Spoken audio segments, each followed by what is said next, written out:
He thought he was free, walking away from his burden of a crippled wife.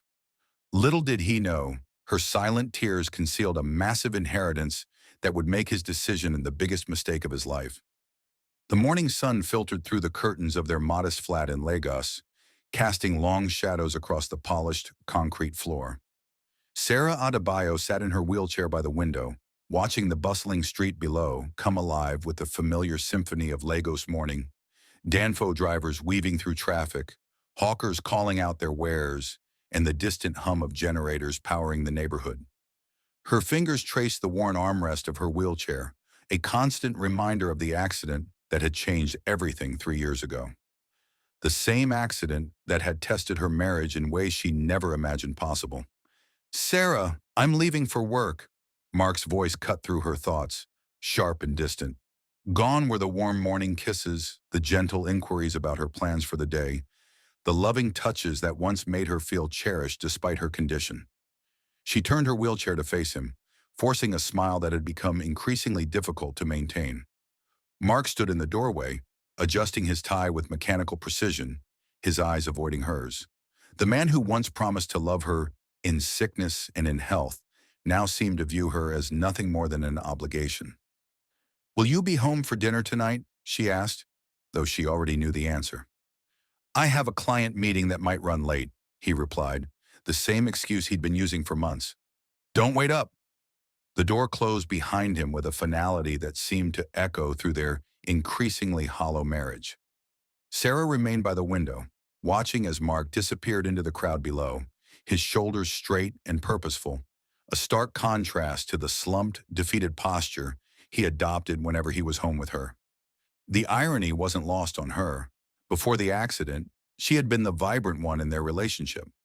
Sarah had worked as a successful event planner, her infectious energy and creative vision making her one of the most sought-after professionals in Lagos.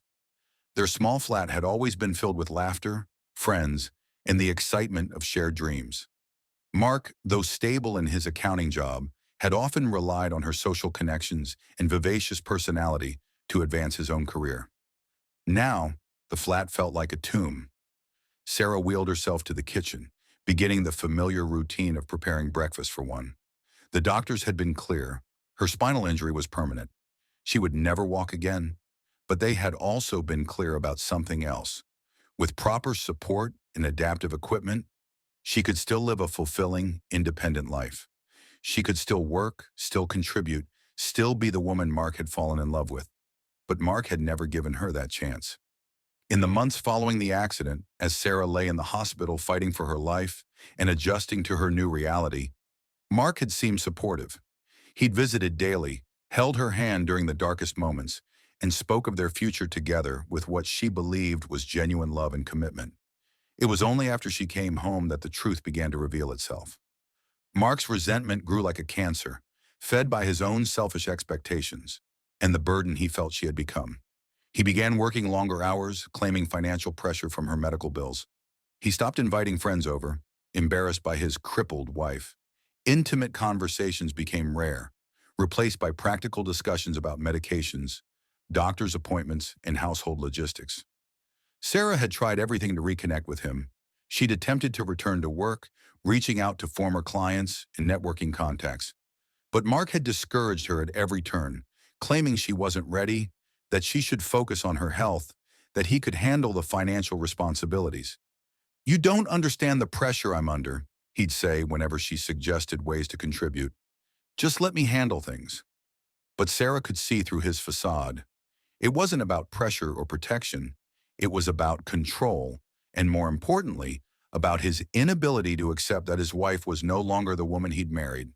In his mind, her disability had fundamentally changed who she was, making her less than what she used to be. What Mark didn't know, what Sarah had never told him, was that her late grandmother's will was still being processed through the labyrinthine Nigerian legal system. Her grandmother, a shrewd businesswoman who had built an empire of properties across Lagos and Abuja, had left everything to Sarah, her only granddaughter who had shown genuine interest in business and had always demonstrated wisdom beyond her years. The inheritance was substantial: 3 apartment buildings in prime Lagos locations, a commercial plaza in Abuja, and significant savings in dollars. Conservative estimates put the total value at over $90 million. Sarah's lawyer, Mr. Okafor, had been working tirelessly to navigate the complex probate process, but the Nigerian bureaucracy moved at its own pace. Sarah had chosen not to tell Mark about the inheritance for several reasons. Initially, she wanted it to be a surprise, a way to relieve the financial pressures he constantly complained about and to show him that her disability didn't make her worthless. Later, as his behavior toward her deteriorated, she began to wonder if his love had ever been genuine or if it had always been conditional. The inheritance had become her secret test of his character, though she prayed daily that he would pass it without ever knowing it existed. As weeks turned to months, Mark's behavior grew more troubling. He began staying out later, his explanations becoming increasingly creative and implausible. Sarah noticed the way he looked at other women when they were out together, with a longing that he no longer directed toward her. She saw how he flinched when she reached for his hand, how he positioned himself to avoid being seen as her caregiver in public. The breaking point came on a rainy Thursday evening in November. Sarah had spent the day working on a business proposal, something she'd been developing secretly. Despite Mark's discouragement, she'd been quietly rebuilding her professional network, reaching out to former clients and suppliers. Several had expressed interest in working with her again, impressed by her resilience and the fresh perspective her experiences had given her. She'd prepared Mark's favorite meal, pepper soup with catfish, jollof rice, and fried plantains, hoping to create an atmosphere where she could share her good news and discuss their future together. Maybe, she thought, if he saw that she was still capable, still valuable, he might remember why he'd fallen in love with her. Mark arrived home at nearly midnight, the smell of alcohol heavy on his breath and an expression of barely concealed irritation on his face when he saw the elaborate dinner waiting for him. "Sarah, what's all this?" he asked, loosening his tie with obvious frustration. "I wanted to surprise you," she said, trying to keep her voice light despite the knot of anxiety in her stomach. "I have some exciting news to share." Mark's jaw tightened. "I've had a long day. Can we just not do this tonight?" But Sarah pressed on, desperate to bridge the growing chasm between them. "I've been working on something, Mark. A new business venture. I have clients interested, and I think—" "A business venture?" Mark's laugh was harsh, cutting. "Sarah, be realistic. You can barely manage getting around this flat, and you want to run a business?" The words hit her like physical blows, but she persevered. "I know it seems challenging, but I've been doing my research. With the right adaptive technology and—" "Adaptive technology?" Mark's voice rose, his patience finally snapping. "Do you have any idea how much you've already cost us? The medical bills, the modifications to this place, the wheelchair, the special equipment? And now you want to throw money away on some fantasy business?" Sarah felt tears prick her eyes, but she refused to let them fall. "It's not a fantasy, Mark. I have real clients, real opportunities. Before the accident, I was successful. I can be successful again." "Before the accident," Mark exploded, his composure finally cracking completely. "Everything is before the accident with you. But this is reality, Sarah. This is our life now. You're disabled. You need help with everything. You can't even get to the bathroom without that thing." He gestured dismissively at her wheelchair. The silence that followed was deafening. 3 years of unspoken resentment, of growing distance, of dying love, hung between them like a toxic cloud. Sarah's voice, when she finally spoke, was barely above a whisper. "I see. Do you?" Mark's eyes were cold, harder than she'd ever seen them. "Because I don't think you do. I don't think you understand what you've put me through, what you've taken from me." "What have I taken from you?" Sarah's voice was stronger now, edged with a hurt that was transforming into something else. "Mark, the accident wasn't my choice. I didn't choose this." "No, but I didn't choose it either," he shouted. "I married a woman who was vibrant, independent, and successful. Someone who complemented my life, who made it better. What am I supposed to do with—" He gestured at her wheelchair again, his face twisted with disgust. The transformation was complete. The hurt in Sarah's chest crystallized into a cold, clear understanding. This wasn't about her disability. This wasn't about financial pressure or stress or any of the excuses Mark had been making. This was about who he really was beneath the veneer of respectability he'd maintained for so long. With what, Mark? She asked, her voice dangerously calm. Say it. What exactly am I now? Mark's face flushed, but whether from shame or anger, Sarah couldn't tell. You're a burden, Sarah. There, I said it. You're a burden I can't carry anymore. The words hung in the air between them. Impossible to take back, impossible to forgive. Sarah stared at her husband, this man she had loved, trusted, built dreams with, and saw a stranger. The Mark she had married would never have spoken to anyone with such cruelty, let alone his wife who had stood by him through his own struggles, who had supported his career when his confidence faltered, who had believed in him when no one else did. A burden, she repeated softly, testing the weight of the word.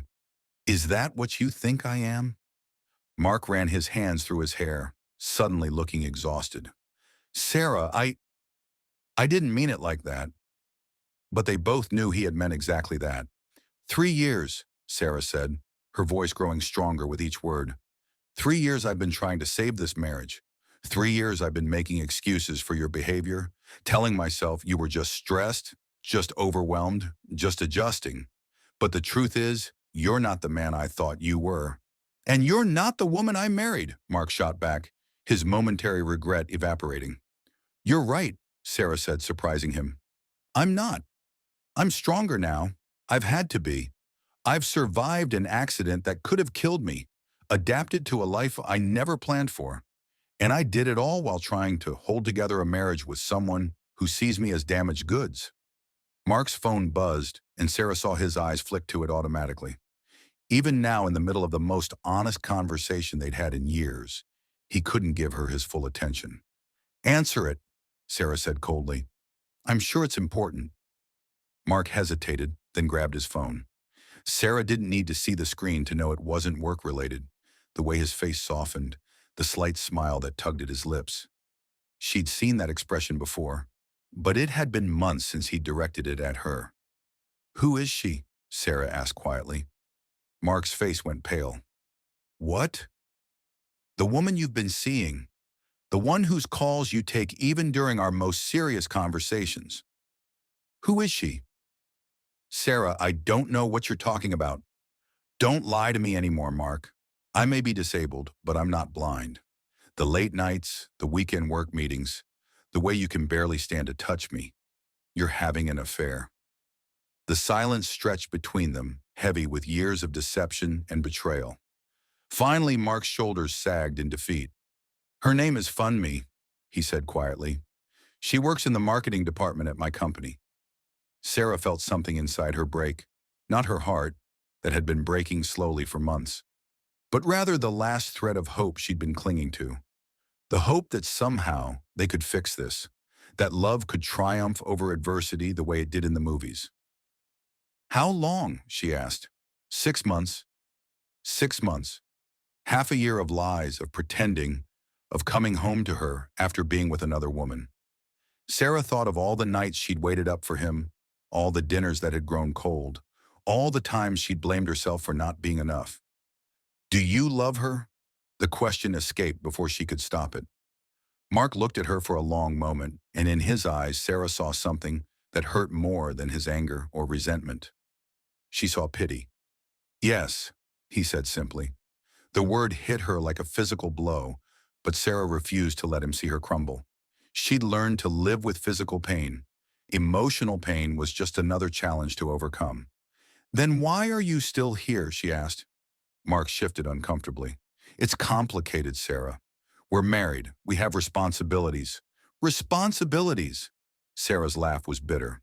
Is that what I am to you? A responsibility? You need me, Mark said. And there it was. The savior complex that had been driving his resentment all along. You can't manage on your own. Can't I? Sarah's eyes flashed with anger. Or is that just what you've convinced yourself of to justify treating me like a charity case instead of your wife? Be realistic, Sarah. Who else is going to take care of you? Your family is in Ibadan. Mine barely tolerates you even before—" He stopped himself, but the damage was done. "Before the accident made me an embarrassment," Sarah finished. "Go ahead and say it, Mark. We're past pretending now." Mark's phone buzzed again, and this time he didn't hesitate to check it. The soft smile returned to his face, and Sarah felt the final nail being driven into the coffin of their marriage. "She's waiting for you, isn't she?" Sarah asked. Mark's silence was enough. "Go," Sarah said quietly. "Sarah, I can't just—" "Go to her, Mark. Stop pretending you want to be here. Stop pretending you care about me. Just go." But Mark hesitated, and Sarah realized with crystal clarity what was holding him back. It wasn't love or loyalty or even guilt. It was fear. Fear of how it would look if he abandoned his disabled wife. Fear of what people would say. Fear of losing the narrative that cast him as the long-suffering husband. "You want to leave," Sarah said, her voice deadly calm. "You've wanted to leave for months, maybe years. But you're afraid of being seen as the villain in this story." Mark's face flushed. "That's not—" "It is exactly that," Sarah interrupted. "You want me to be the one to end this marriage so you can walk away with clean hands. So you can tell everyone that I pushed you away, that I couldn't handle being married anymore, that the accident changed me too much." The accuracy of her assessment was written all over Mark's face. "Well, I won't give you that satisfaction," Sarah continued. "If you want to leave your disabled wife for another woman, if you want to break the vows you made in front of God and our families, then have the courage to own that decision." Mark's phone buzzed a third time, and Sarah saw his resolve crumble. "I never meant for it to happen this way," he said weakly. "But it did happen this way," Sarah replied. "And now you have to choose. Stay and fight for this marriage, or leave and be honest about who you really are." Mark looked at his phone again, then at Sarah, then back at his phone. In that moment, Sarah saw their entire relationship with perfect clarity. She had never been his partner. She had been his accessory. When she could no longer fulfill that role, when she could no longer make his life easier and more attractive, she had become expendable. "I'm sorry, Sarah," he said finally, reaching for his jacket. "I really am." "No," Sarah said as he headed for the door. "You're not sorry for what you've done. You're sorry that it's messy. You're sorry that you can't be the hero in this story." Mark paused at the door, his hand on the handle. For a moment, Sarah thought he might turn around, might fight for them, might remember the man she'd fallen in love with. Instead, he opened the door and walked out into the Lagos night, leaving Sarah alone with the wreckage of their marriage and the terrible clarity that comes with betrayal. The flat fell silent except for the distant sounds of the city, car horns, generators, life continuing as if her world hadn't just collapsed. Sarah sat in her wheelchair in the middle of their living room, surrounded by the dinner she'd prepared with such hope, and felt something she hadn't experienced in 3 years. Relief. For the first time since the accident, she wasn't making excuses for Mark's behavior. She wasn't blaming herself for not being enough. She wasn't desperately trying to hold together something that had been broken long before the accident ever happened. She was free. The realization came with a surge of energy she hadn't felt in months. Sarah wheeled herself to her laptop and opened her email. There, among the messages she'd been too emotionally drained to respond to, were opportunities. Former clients asking if she was ready to return to work. Suppliers interested in her ideas. A whole professional world that had been waiting patiently for her to reclaim her place in it. But first, there was a phone call she needed to make. "Mr. Okafor," she said when her lawyer answered. "It's Sarah Adebayo. I think it's time we finalize my grandmother's inheritance." 3 weeks after Mark walked out, Sarah received the call that would change everything. "Mrs. Adebayo," Mr. Okafor's voice was warm with satisfaction over the phone. "I have excellent news. The probate court has finally cleared all the paperwork. Your grandmother's will has been officially executed. Congratulations, you are now a very wealthy woman." Sarah sat in her home office, the spare room she'd converted into a workspace after Mark left, surrounded by business plans, client proposals, and the beginnings of what would become her new life. In just 3 weeks, she'd accomplished more than she had in the previous 3 years. "How much exactly, Mr. Okafor?" she asked, though she had a general idea from previous conversations. "The final assessment puts your total inheritance at approximately $100 million, and he said, This includes the 3 apartment buildings in Victoria Island and Lekki, the commercial plaza in Abuja, and the various investment accounts your grandmother maintained. There are also some smaller properties in Ibadan that we're still cataloging. $100 million. dollars. Sarah let the number sink in. She was now worth more than Mark would earn in several lifetimes. There's something else, Mr. Okafor continued. Your grandmother left specific instructions about how the inheritance was to be handled. She wanted me to give you this message personally. Sarah, I am giving you the means to build the life you deserve, not the life others think you should have. Use this gift to show the world who you really are. Tears stung Sarah's eyes. Her grandmother had always been her strongest supporter, the one person who'd believed in her potential even when others doubted. It was fitting that even in death, she was still providing guidance. Mr. Okafor, I need this information kept confidential for now, Sarah said. There are some personal matters I need to resolve first. Of course, Mrs. Adebayo. Take all the time you need. After ending the call, Sarah sat in the quiet of her flat and allowed herself to imagine what Mark's reaction would be when he learned the truth. The woman he'd abandoned as a burden was now one of the wealthiest individuals in Lagos. The wife he'd discarded for being useless had more financial power than he'd ever dream of possessing. But first, she had work to do. Sarah had spent the weeks since Mark's departure rebuilding her professional network and her sense of self. Without the constant drain of trying to save a doomed marriage, her energy and creativity had returned with a vengeance.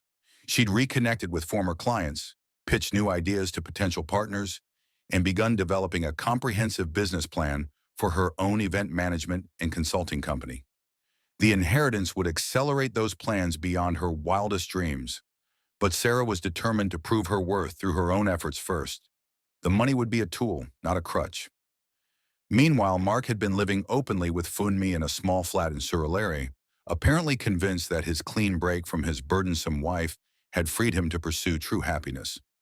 Sarah knew this because Lagos, despite its size, was still a city where news traveled fast through professional networks. What Mark didn't know was that Sarah had been quietly gathering information about his new life and his plans. Through mutual friends and former colleagues, she'd learned that he'd been telling people a very different version of their separation. In Mark's narrative, Sarah had become increasingly difficult and depressed after the accident, eventually pushing him away with her negativity and demands. He was the long-suffering husband who'd finally been forced to leave for his own mental health. The story painted him as a victim and Sarah as an unstable woman who couldn't cope with her disability. Sarah might have let the lies stand. She had more important things to focus on than Mark's reputation management. But then she learned something that changed everything. Mark was planning to file for divorce and claim spousal support. The audacity of it stole Sarah's breath. The man who had abandoned her, who had called her a burden, who had been cheating on her for months, now planned to claim that she owed him financial support because he'd sacrificed his career potential to care for her. Sarah's friend Kemi, a lawyer who specialized in family law, had called to warn her about the papers that would soon be served. Sarah, I don't want to alarm you, but Mark's attorney contacted our firm today, Kemi had said. They're claiming that Mark's career suffered because he had to be your primary caregiver, and they want compensation for his lost opportunities and emotional suffering. Emotional suffering? Sarah had laughed bitterly. The man who abandoned his disabled wife is claiming emotional suffering? It gets worse, Kemi continued. They're also arguing that you should sell this flat and split the proceeds with him, and that you should pay him monthly support because your medical needs prevented him from pursuing higher-paying positions. Sarah had listened in stunned silence as Kemi outlined Mark's legal strategy. He was essentially trying to profit from her disability while simultaneously abandoning her because of it. What are my options? Sarah had asked. Well, given your current financial situation, Kemi had said gently, it might be challenging to fight this. Mark has documented evidence of paying for your medical expenses and modifications to the flat. If he can prove that caring for you impacted his earning potential. Kemi had trailed off, but Sarah understood. Without significant resources, she might be forced to agree to Mark's demands to avoid a costly legal battle she couldn't afford to lose. But Mark didn't know about the inheritance, and Sarah decided it was time he learned exactly what his betrayal had cost him. 2 days later, Sarah received the divorce papers by courier. Mark was demanding 50% of all marital assets, monthly spousal support of $500, and compensation for sacrifices made during the marriage. The papers described her as financially dependent and him as having diminished earning capacity due to caregiver responsibilities. Sarah read the documents twice, marveling at the creative fiction Mark's lawyers had constructed. Then she made 3 phone calls. The first was to Mr. Okafor, instructing him to prepare documentation of her inheritance for legal proceedings. The second was to Kemi, asking her to represent Sarah in the divorce. The third was to a private investigator she'd hired to document Mark's affair and his current living situation. "I want everything," Sarah told the investigator. "Photos, financial records, evidence of when the affair started. I want a complete picture of his infidelity and his actual financial situation." Within a week, Sarah had assembled a comprehensive response to Mark's divorce filing, but she decided to deliver it personally. Sarah arranged to meet Mark at a coffee shop in Victoria Island, neutral territory where he'd feel comfortable but public enough to ensure he couldn't cause a scene. She arrived first, positioning her wheelchair at a table with a clear view of the entrance. Mark walked in 20 minutes later, looking confident and relaxed. He'd gained weight since leaving her, and his clothes were newer, more expensive. Clearly, life without a burdensome wife was treating him well. "Sarah," he said, sitting across from her with a smile that didn't reach his eyes, "you look good. This separation, it seems to be agreeing with you." "Does it?" Sarah asked calmly. "That's interesting, considering you've been telling people I'm mentally unstable and pushing everyone away." Mark's smile faltered slightly. "I never said you were unstable. I just, people have been asking questions, and I had to explain." "You had to explain why you abandoned your disabled wife for your coworker," Sarah interrupted. "It must be challenging to make that story sound heroic." "Sarah, please. I didn't want things to end this way. But we both knew the marriage wasn't working anymore. We're better off apart." "Are we?" Sarah pulled out a manila envelope and placed it on the table between them. "I received your divorce papers, Mark. Quite creative the way your lawyers tell the story." Mark straightened, his business demeanor returning. "My attorney advised me that I'm entitled to compensation for the sacrifices I made during our marriage. It's nothing personal, Sarah. It's just practical." "Practical," Sarah repeated the word slowly. "Like claiming I prevented you from advancing your career? Like demanding half of our assets and monthly support payments? Like portraying yourself as the victim in this situation?" "I was a victim," Mark said, his voice hardening. "You have no idea what it was like, being trapped in that marriage, watching my life shrink down to nothing while I took care of you." "Took care of me?" Sarah's eyebrows rose. "Is that what you call working late every night, avoiding physical contact, and generally treating me like an inconvenience?" "I did what I had to do," Mark insisted. "I stayed when any other man would have left. I deserve something for that loyalty." "Loyalty?"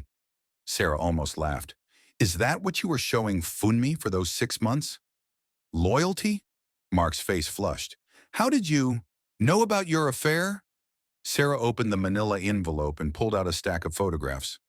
"Lagos isn't as big as you think, Mark, especially when you're not bothering to be discreet."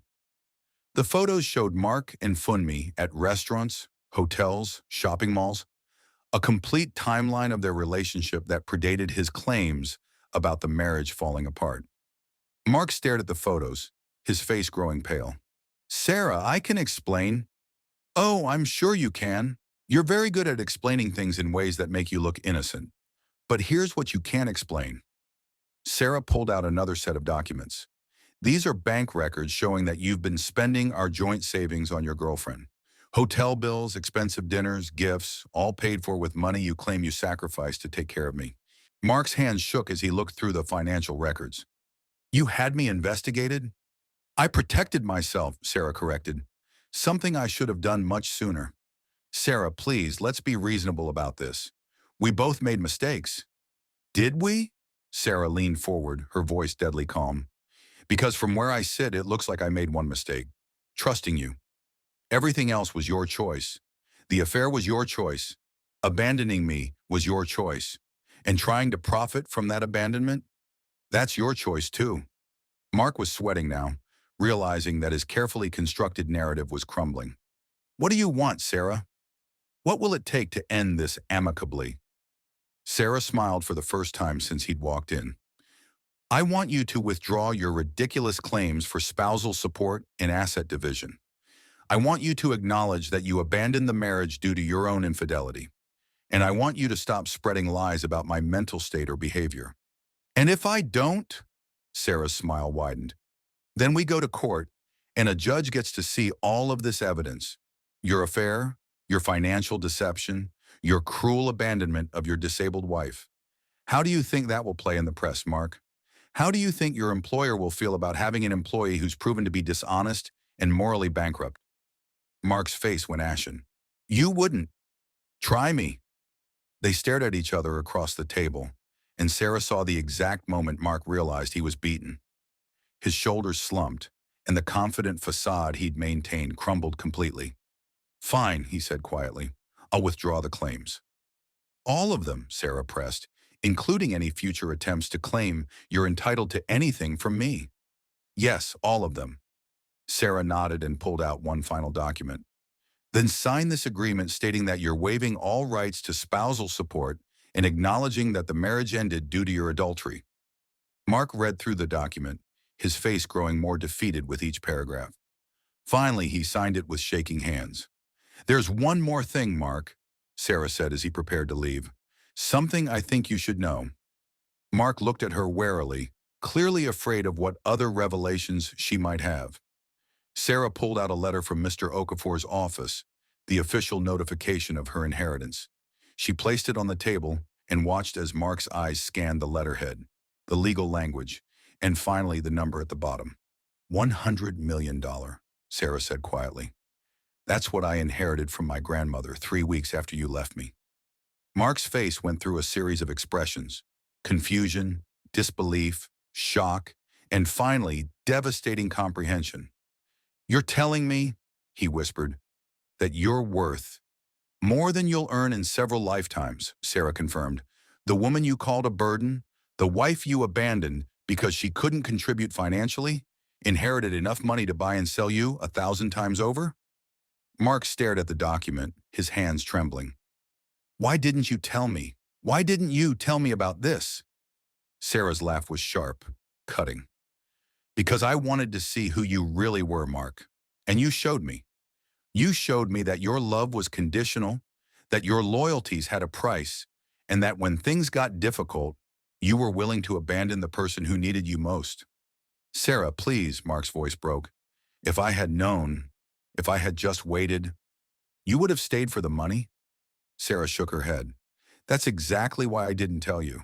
Because love that depends on a bank account isn't love at all. Mark reached across the table, his eyes desperate. Sarah, it's not too late. We could try again. I made mistakes, but we could... No. Sarah's voice was final. You made your choice when you walked out that door. You chose fund me over me. You chose your comfort over our marriage. You chose to see me as a burden instead of recognizing my worth. She gathered her documents and prepared to leave. The inheritance just makes it clear exactly what you threw away. You didn't just lose a wife, Mark. You lost a fortune. But more importantly, you lost your integrity, your honor, and any chance at real happiness. As Sarah wheeled toward the door, Mark called after her one last time. What am I supposed to do now? Sarah paused and looked back at him.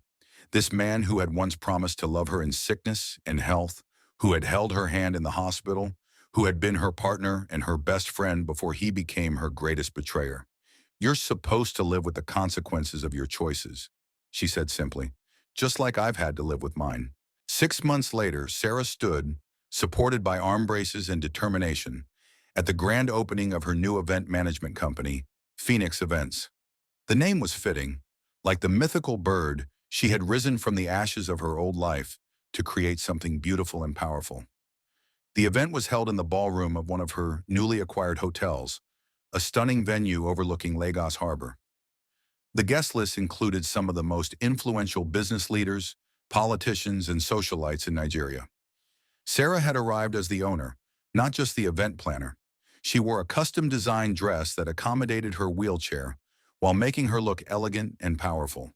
Her makeup was flawless, her jewelry understated but expensive, and her confidence was evident to everyone in the room.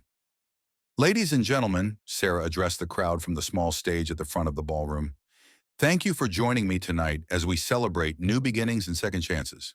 The audience applauded, but Sarah wasn't finished. "Many of you know my story," she continued.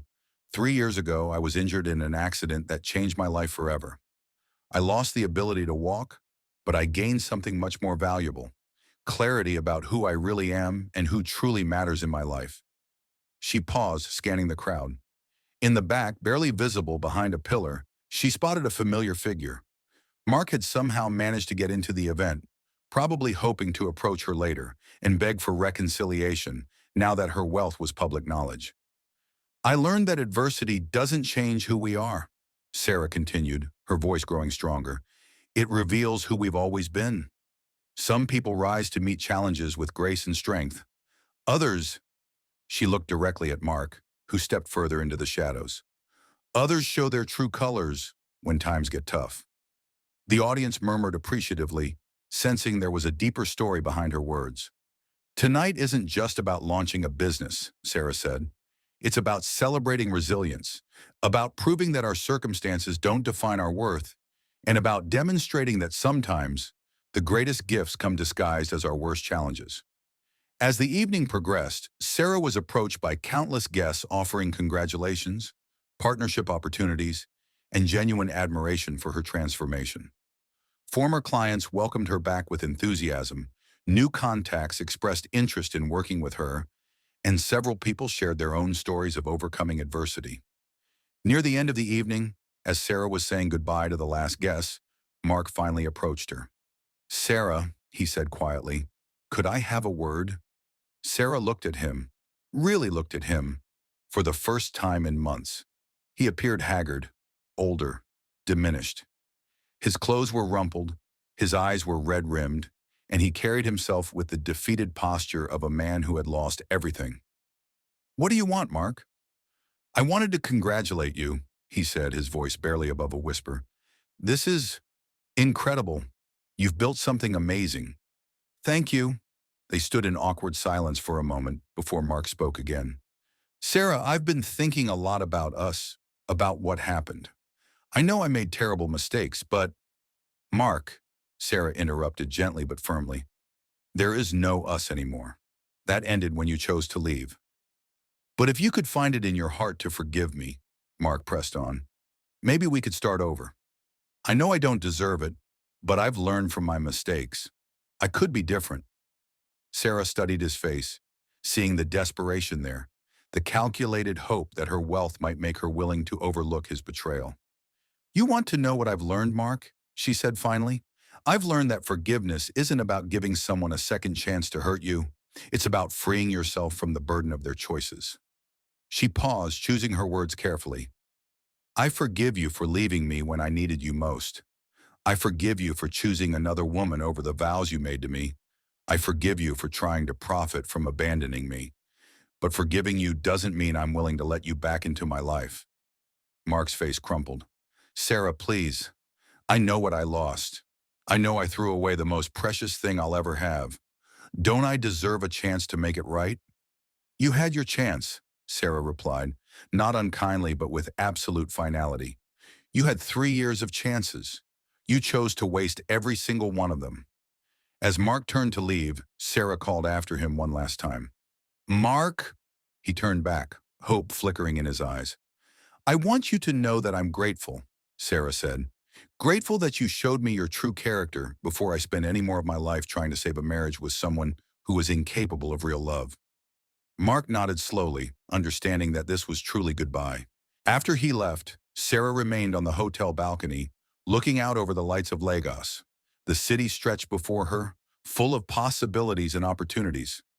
She thought about her journey, from successful event planner to accident victim to abandoned wife to powerful businesswoman and property owner. Each phase had taught her something valuable about resilience, about self-worth, about the difference between conditional and unconditional love. The inheritance from her grandmother had given her financial freedom, but the strength to rebuild her life had come from within. Her phone buzzed with a text from Kemi. Saw the news coverage of your event. You looked absolutely radiant. So proud of you, sister. More messages followed from friends, colleagues, and even strangers who had been inspired by her story. Sarah realized that by sharing her journey, she had become more than just a successful businesswoman. She had become a symbol of hope for others facing their own challenges. As Sarah's driver helped her into the car, she looked back at the hotel one last time. Tomorrow she will begin work on her next project, a foundation to support disabled individuals in building successful careers and businesses.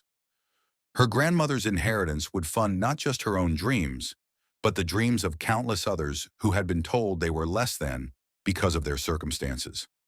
The woman who had once been called a burden was now in a position to lift up others who faced similar challenges. The wife who had been abandoned for her disability was now using her resources and platform to change societal attitudes about what disabled individuals could achieve. Mark had tried to diminish her worth, but instead, he had inadvertently set her free to discover her true potential. His betrayal, meant to escape responsibility, had actually revealed the full scope of what he was walking away from. In the end, Sarah understood that the greatest revenge was not in Mark's knowledge of what he'd lost. It was in her own transformation into someone so much stronger and more successful than the woman he'd abandoned. She had risen from the ashes of his betrayal to build a life more beautiful and meaningful than anything they'd shared together. As the car pulled away from the hotel and into the bustling Lagos night, Sarah smiled. She was exactly where she was meant to be, and exactly who she was meant to become. Mark's betrayal hadn't destroyed her. It had revealed her phoenix nature, her ability to rise from devastation and soar higher than she'd ever imagined possible.